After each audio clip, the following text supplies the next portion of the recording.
Hello and welcome to another masterclass with the Modern Conducting Academy. I'm Dr. Jacqueline Normandy, and today we are here with Stephen Rue, who is going to tell you about creating brain smart rehearsals in your classroom. And he is well known for this presentation, so I'm super excited. I'm going to turn it over to Stephen. Hey, thank you, Jacqueline, for the wonderful introduction. Excited to be with you guys and excited to be on this space where I can share some stuff. I should say greetings from Kansas City as we talk about one of my favorite subjects, the brain smart rehearsal. So first things first, a lot of my presentation that I just did at National ACDA was crazy active. In fact, people left it sweating and ready and on fire for that stuff. I'm going to share some of those activities at the end, but I wanted in this format to share a little bit of the why behind all of the activities and the wild things that we did at National ACDA. And then I'll share with you at the end some of the resources that perhaps you want to take advantage of and some secrets. Some secret sauce that I'm going to put out there just for the Modern Conducting Academy folks, some free resources that I want to make sure you get for listening to the end. So I hope you'll stick around and as we talk about brain smart rehearsals. First things first, what I want to talk about is a little bit more about brain research, because sometimes when we get in professional development, the administrators or those deans want to know the why behind something when they come in, and maybe your classroom hopefully looks a lot different or a little different than your colleagues that are teaching a different subject. So let's start there.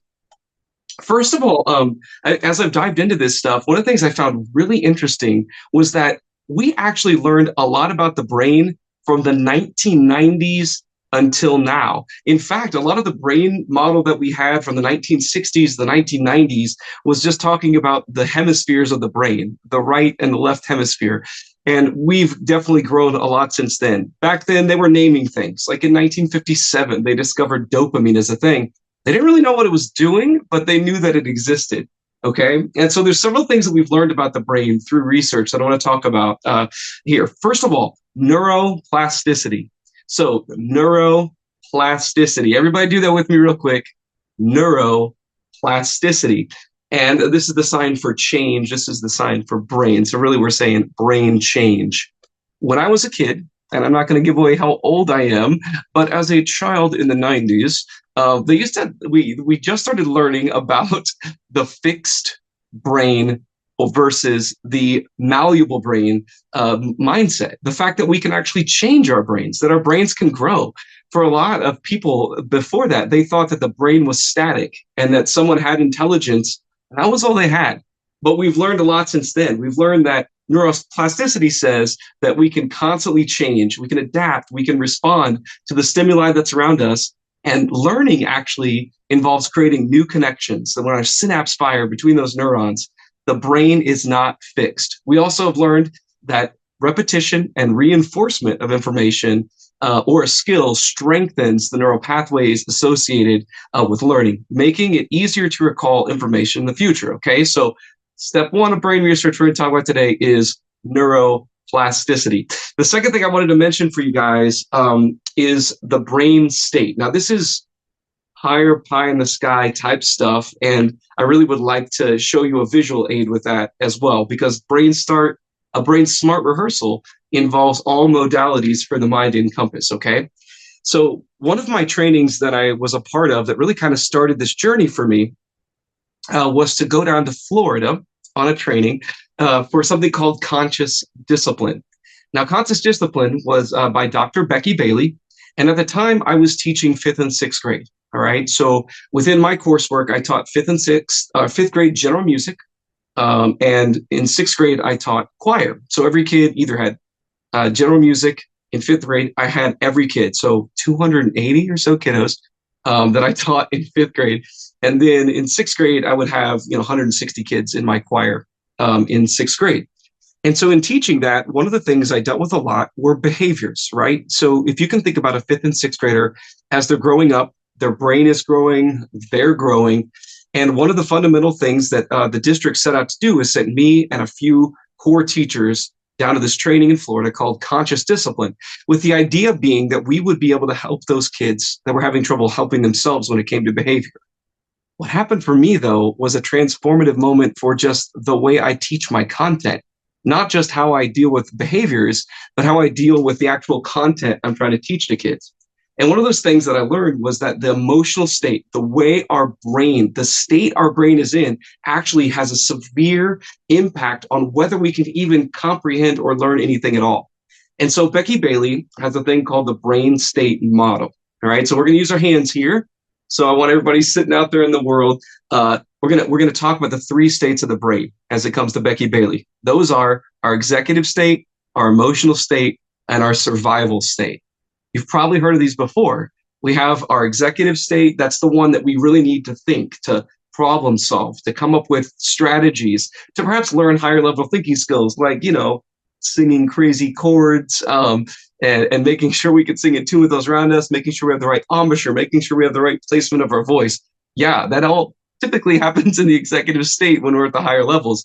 Then we have our emotional state, right? That's the one in between, where oftentimes our responses are to talk back if we were a kid with behaviors, or perhaps we kind of have a little blow up, if you will. That's where a lot of our high schoolers tend to operate, our college age kids as well. And then we have our survival state, which is like our old brain, right? It's the brain stem. And so Becky Bailey teaches it this way. All right. So if we're living in our old brain or our survival state, that cerebellum or medulla oblongata, it's like right here. So this is your brain, right? Here is your survival state. It's right there inside. Um, this actually, let's do it here. This is where I messed it up. My fault, guys. So this is our survival state. It's right here. We have our medulla oblongata. In front of that, we have our emotional state. And wrapped around that in the front is our prefrontal cortex. That is our executive state, okay? So we have medulla oblongata, our emotional state here, and then our executive state. Survival, emotional, executive, okay? That's your brain state model. That's something we've learned about the brain. And to move between those different parts of our brain, we have to move kids from the lower level to the higher level to be able to teach them. And oftentimes that happens through breathing. Luckily for us, we have to do that to be able to sing. So there's a reason, okay? There's a reason why when people come to your classroom, their mood improves through singing. It's brain science, right? So we're taking kids from their medulla oblongata. I've had a terrible day. I'm in my survival state. Everything's bad. They come into our rooms. And if we can download our calm onto them and let them know that we care about them and all of these things, we can actually bring kids up into their emotional state and actually teach them. In fact, some of our colleagues that teach other content might want to take this in and have kids sing some stuff so that they can maximize the learning in their classroom. Okay, next thing. All right. So we've talked about neuroplasticity, right? We've talked about the brain state model.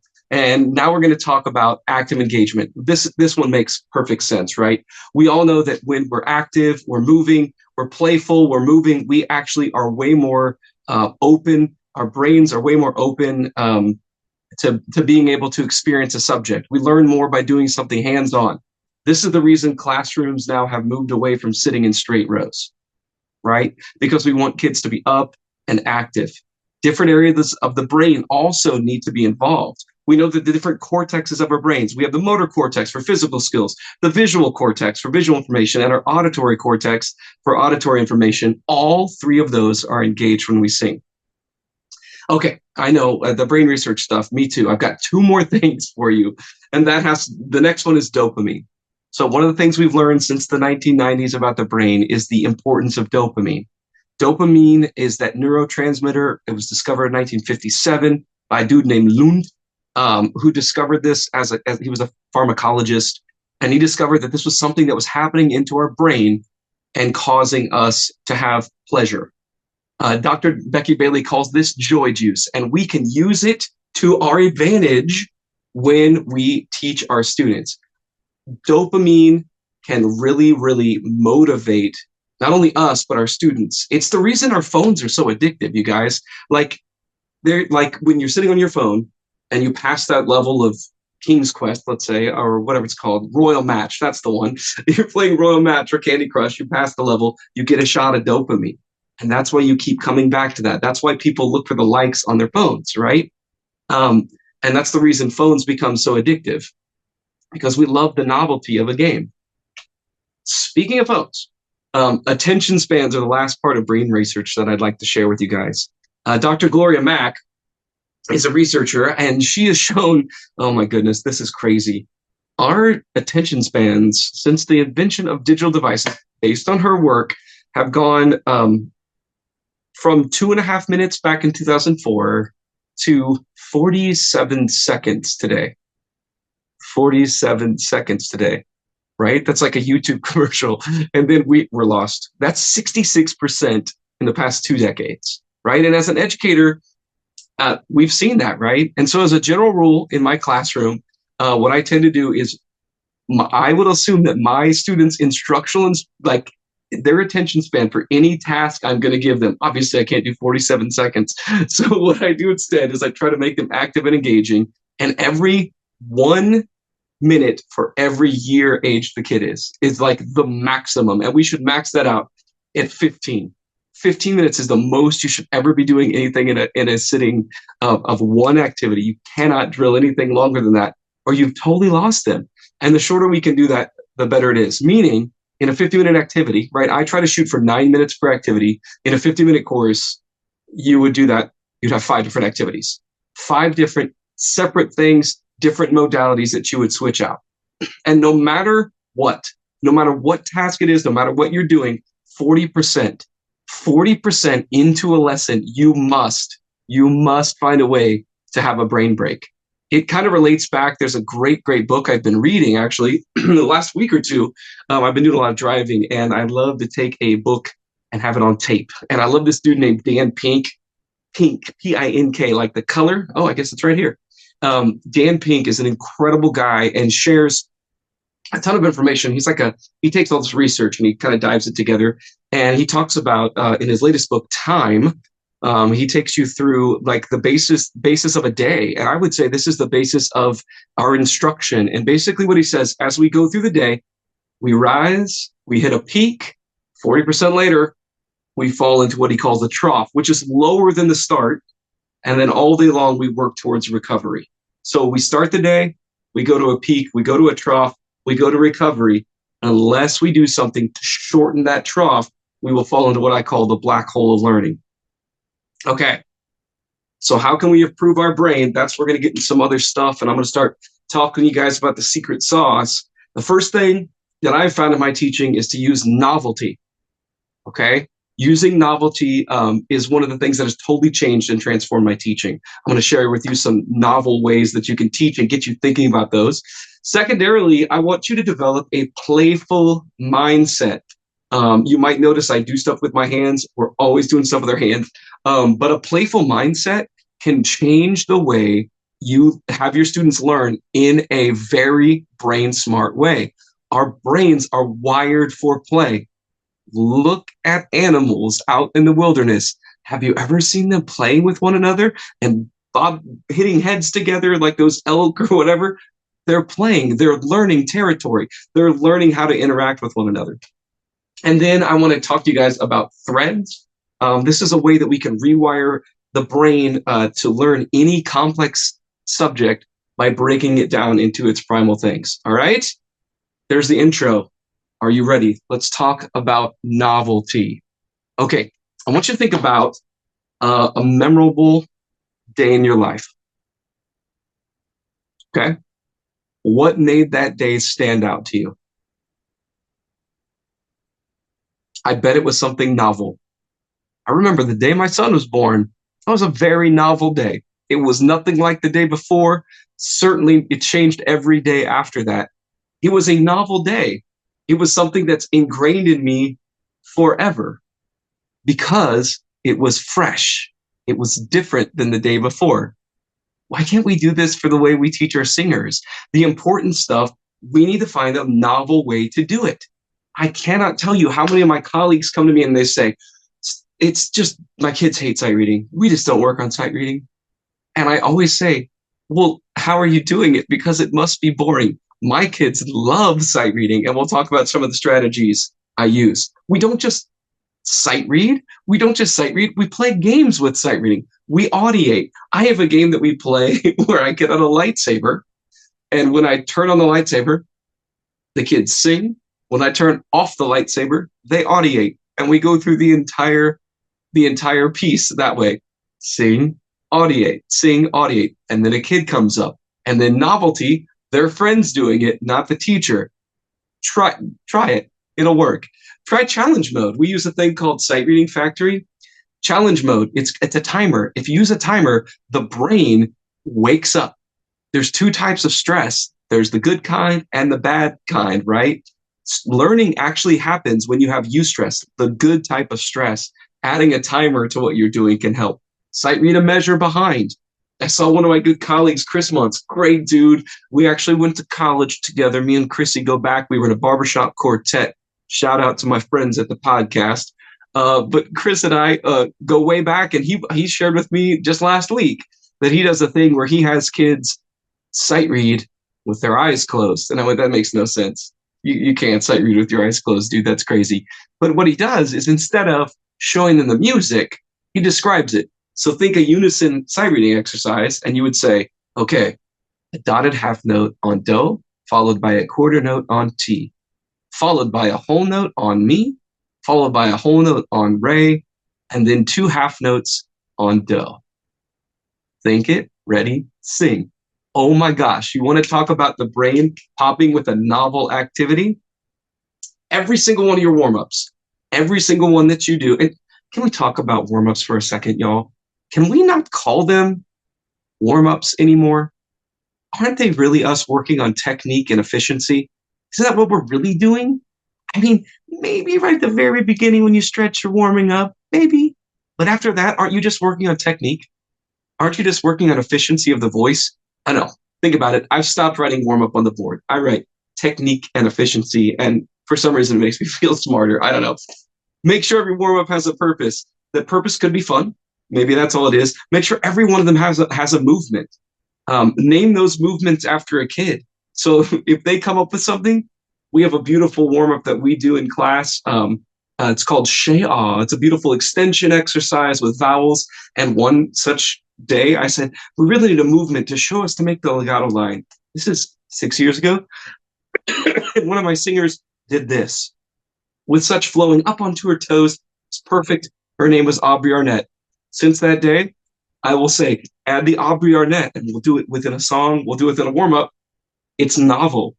Kids think they feel like they're part of something, right? It's a novel concept. How about having a clinician come in and work with your choirs? Would that be a novel concept? How many of you have experienced it? Excuse me. How many of you have experienced the wonderful experience that I have, where you've said the thing to the choir a bagillion, quadrillion times, and then somebody else comes in to work with your choirs, and they say the same thing, maybe the exact same way that you said it, and they end up fixing the issue that you've been working on. It's because it was novel. It was because they needed to hear it from somebody else, maybe that different way, to get it to happen. It was novel for them, right? Maybe one of my, I don't know if I should tell this story or not, but I'm going to. One of my choral colleagues in the state of Missouri, I haven't gotten permission to tell the story, so I'm just going to tell it without giving you the name. But she's a veteran teacher, older than me, if that makes any sense. I mean, she's older than me. She must be a veteran teacher. And she told me the story once that she had that issue happen where she had been saying these things, giving all of these critiques, and the kids just were not listening to her. So she told them, we're going to have a clinician coming to our next rehearsal. They met on Tuesday nights, and they said, next week, we've got clinician coming, and they're from, she said the name of some school. And then she wrote on the notebook paper all the things she wanted that clinician to say, all the stuff that she'd been working on. And then she went to the elementary school that she had been working at, as she traveled, right, between a high school, elementary, middle school, and to a gentleman who happened to be the custodian during the day at that elementary school, and said, you know what, these kids just need to hear these things from a different voice. We go to church together. Would you wear your Sunday suit? Would you come and listen to the choir? And then when I ask you your thoughts and I introduce you as the choir director from yada yada college, would you just stand up and read these things that I've written? And she claims that the kids changed and did those things different. There you go. It was a novel concept.